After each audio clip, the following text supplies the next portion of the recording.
सभी को नमस्कार मित्रों, मैं फिर से आ गया हूं श्रीमद् भागवत गीता के ऊपर चर्चा करने। आज का टॉपिक है कर्म योग। कर्म क्या होता है? कृष्ण का कहना है, कृष्ण का कथन है, मानव कर्म के बिना नहीं रह सकता। तो श्रीमद् भागवत गीता का हम तीसरा अध्याय के ऊपर चर्चा करेंगे, जो कर्म योग नाम से जाना जाता है। अर्जुनवाच ज्यायसी चेत कर्मणस्ते मता बुद्धिर्जनार्दन तत्किं कर्मणि घोरे मां नियोजयसि केशव। अर्जुन ने कहा, हे जनार्दन, हे केशव, यदि आप बुद्धि को सकाम कर्म से श्रेष्ठ समझते हैं तो फिर आप मुझे इस युद्ध में क्यों जोड़ रहे हैं, क्यों द्वंद्व करने को कह रहे हैं? अगर आप बुद्धि को सकाम कर्म से श्रेष्ठ समझते हैं तो मुझे शारीरिक मेहनत क्यों करनी पड़े? तो बुद्धि काम कर दे। अर्जुन कह रहे हैं कृष्ण से। अगला है, व्यामे श्रेणेम वाक्येन बुद्धिं मोहयसीव मे तदेकं वद निश्चित्य येन श्रेयो हमाप्युनाम। आपके व्यामाश्रित उपदेशों से मेरी बुद्धि मोहित हो गई है, अतः कृपया करके मुझे बताएं, इनमें से मेरे लिए सर्वाधिक श्रेयस्कर कौन सा कार्य है जो आप मुझे उपदेश दे रहे हैं। आपके उपदेशों से मेरी बुद्धि मोहित हो गई है, खींची चली आ रही है आपकी तरफ। इसीलिए क्या करना है क्या नहीं करना मैं निश्चय निर्णय नहीं ले पा रहा हूं। अतः मुझे बताएं कि इस अवस्था में कौन सा कार्य श्रेष्ठ है करना। श्री भगवानुवाच लोकेस्मिन् द्विविधा निष्ठा पुरा प्रोक्ता मया नघ ज्ञान योगेन सांख्यानाम कर्म योगेन योगिनाम। श्री भगवान ने कहा, हे निष्पाप अर्जुन, मैं पहले ही बता चुका हूं कि आत्म साक्षात्कार का प्रयत्न करने वाले दो प्रकार के पुरुष होते हैं। कुछ इसे ज्ञान योग द्वारा समझने का प्रयत्न करते हैं, कुछ भक्तिमय द्वारा। दो प्रकार के मनुष्य होते हैं। कुछ ज्ञान योग समझते हैं कि ज्ञान योग से उनको बता दो कि वो वह कार्य करेंगे तो वही कार्य करते हैं वो। और कुछ इसे भक्ति द्वारा, कुछ भगवान भक्ति में निपुण होते हैं, कुछ भक्ति द्वारा समझते हैं। तो दो प्रकार के मनुष्य होते हैं। न कर्मणाम नारंभ निष्कर्म्य पुरुषो श्नुते न च संन्यासनादेव सिद्धिं समधिगच्छति। न तो कर्म से विमुख होकर कोई कर्म फल से छुटकारा पा सकता है और न केवल संन्यास से सिद्धि प्राप्त की जा सकती है। यह कौन कह रहा है? यह भगवान कह रहे हैं अर्जुन से। अगला है, नहीं कश्चित् क्षणमपि जातो तिष्ठस्ते कर्मकृत् कार्यते यहुषा कर्म सर्वा प्रकृति जैर गुणैः।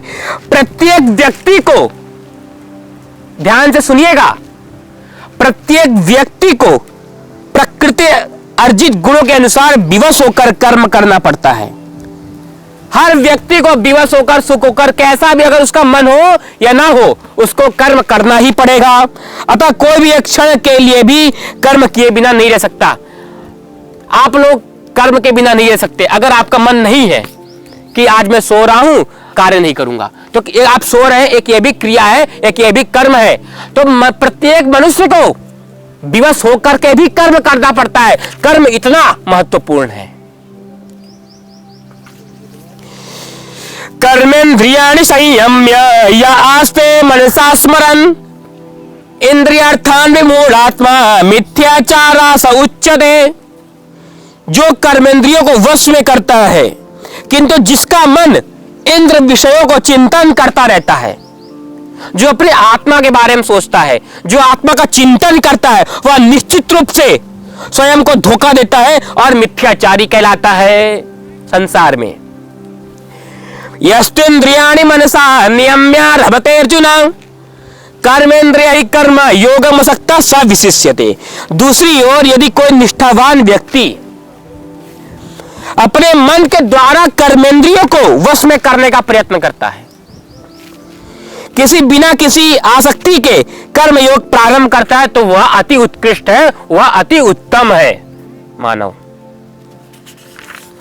नियतम कुरु कर्म त्वं कर्म ज्यायो ह्यकर्मणा शरीर यात्रा पिचते न प्रसिद्ध येद कर्मणा।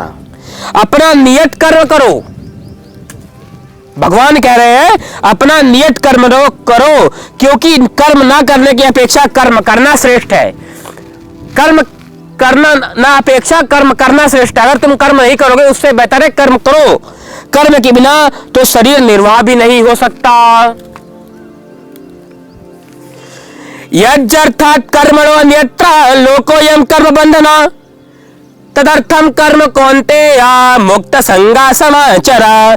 श्री विष्णु के लिए यज्ञ रूप कर्म में कर्म करना चाहिए, अन्यथा कर्म के द्वारा इस भौतिक जगत में बंधन उत्पन्न होता है। अतः हे कुंती पुत्र, उनकी प्रसन्नता के लिए अपना नियत कर्म करो, इस तरह तुम बंधन से सदा मुक्त रहोगे। जो तुम्हारा नियत कर्म है उसे तुम करो, इस तरह तुम बंधन से मुक्त रहोगे, कोई भी बंधन तुम्हें छू नहीं सकेगा।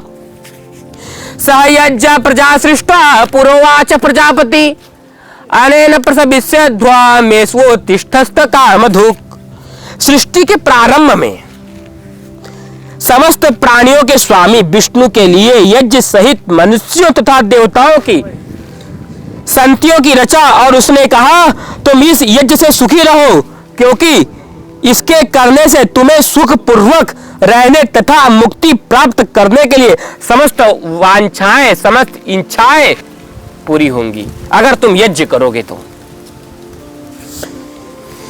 देवान् भावयतानेन तदेवा भावयन्तु वः परस्परम भावयन्तः श्रेयः परमावाप्यस्थ। यज्ञों के द्वारा प्रसन्न होकर देवता तुम्हें भी प्रसन्न करेंगे, और इस तरह मनुष्यों तथा देवताओं के मध्य संयोग से सबको प्रसन्नता मिलेगी। यज्ञ करेंगे देवता तुम्हें भी, देवता खुद भी प्रसन्न होंगे और देवता तुम्हें भी प्रसन्न करेंगे।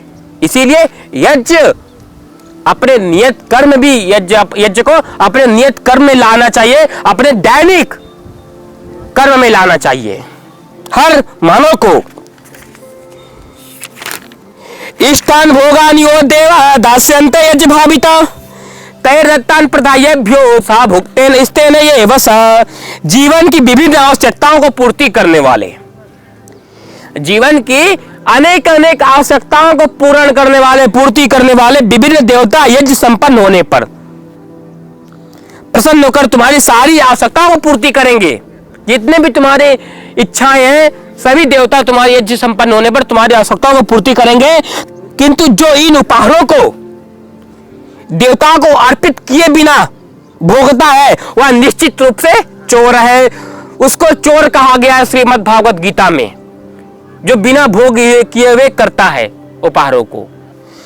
यज्ञ शिष्टा सिनासंतो मुच्यन्ते सर्वकिल विषयी भुंजते ते त्वगम पापा ये पचन्त्यात्म कारणात्। भगवान के भक्त सभी प्रकार के पापों से मुक्त हो जाते हैं, क्योंकि वो यज्ञ में अर्पित किए भोजन को प्रसाद ही खाते हैं। अन्य लोग जो अपने इंद्रिय सुख के लिए भोजन बनाते हैं वो निश्चित रूप से पाप खाते हैं। अन्नात् भवन्ति भूतानि पर्जन्यादन्न संभव यज्ञात् भवति पर्जन्यो यज्ञ कर्म समुद्भव। सारे प्राणी अन्न पर आश्रित हैं।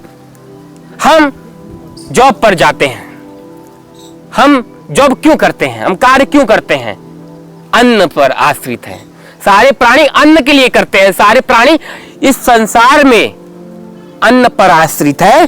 सारे प्राणी अन्न पर आश्रित है। जो वर्षा उत्पन्न होता है वर्षा यज्ञ संपन्न करने से होती है, और यज्ञ नियत कर्मों से उत्पन्न होता है।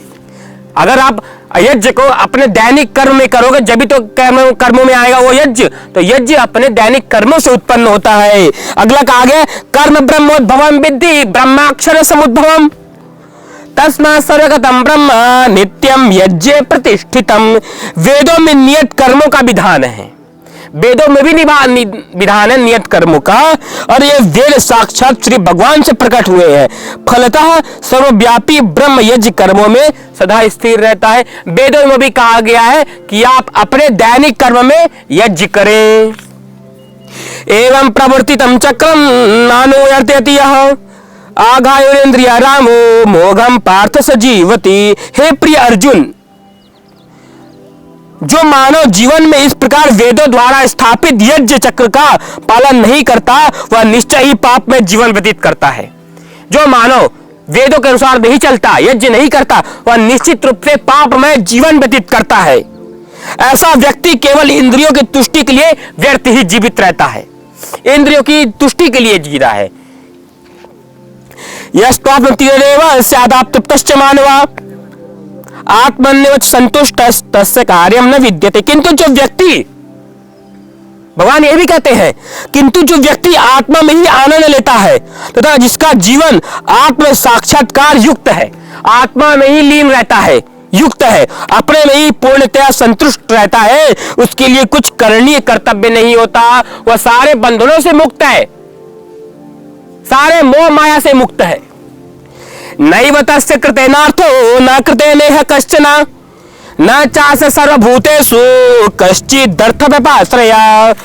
कहते हैं स्वरूप सिद्धि व्यक्ति के लिए न तो नियत कर्मों को करने की आवश्यकता रह जाती है, न ऐसा कर्म करने का कोई कारण नहीं रहता है, उसे किसी अन्य जीव पर निर्भर रहने की आवश्यकता भी नहीं रह जाती। किसे? जो अपने में लीन रहता है, जो आत्मा में विश्वास रखता है, उसे किसी चीज की आवश्यकता नहीं है, किसी पर निर्भर रहने की आवश्यकता नहीं है। तस्मादसक्ता सततं कार्यं कर्म समाचर असक्तो ह्याचरन् कर्म परमाप्नोति पुरुषः। अतः कर्म फल में आसक्त हुए बिना मनुष्य को अपना कर्तव्य समझकर निरंतर कर्म करते रहना चाहिए, क्योंकि अनासक्त होकर कर्म करने से उसे परब्रह्म की प्राप्ति नहीं होती। कर्मणैव संसिद्धि मास्तिता जनकादया लोक संग्रह मेवापि संपश्यन् कर्तुमर्हसि। जनक जैसे राजाओं ने केवल नियत कर्मों को करने से ही सिद्धि प्राप्त की है, तो जनक जैसे राजाओं ने केवल नियत कर्मों को करने से सिद्धि प्राप्त की, अतः सामान्य जनों को शिक्षित करने के दृष्टि से तुम्हें कर्म करना चाहिए। यद्यदाचरति श्रेष्ठस्तत्तदेवेतरो जना सयत् प्रमाणम कुरुते लोकस्तदनुवर्तते। महापुरुष जो आचरण करता है, सामान्य व्यक्ति उसी का अनुसरण करते हैं। वह अपने अनुसरणीय कार्यों से जो आदर प्रस्तुत करता है, जो आदर्श प्रस्तुत करता है, संपूर्ण विश्व उसका अनुसरण करता है। अगर जो महापुरुष, जो भी महापुरुष आ जाए, जैसा वो कर्म करेगा, जो बात करेगा, पूरा विश्व उसी के अनुसरण में हो जाएगा कि आजकल वो प्रचलन है तो हम भी करेंगे। तो इसीलिए हर महापुरुष को सच्चा आचरण करना चाहिए, क्योंकि उसको देखकर पूरा विश्व उसके अनुसरण करेगा, उसका अनुसरण करेगा।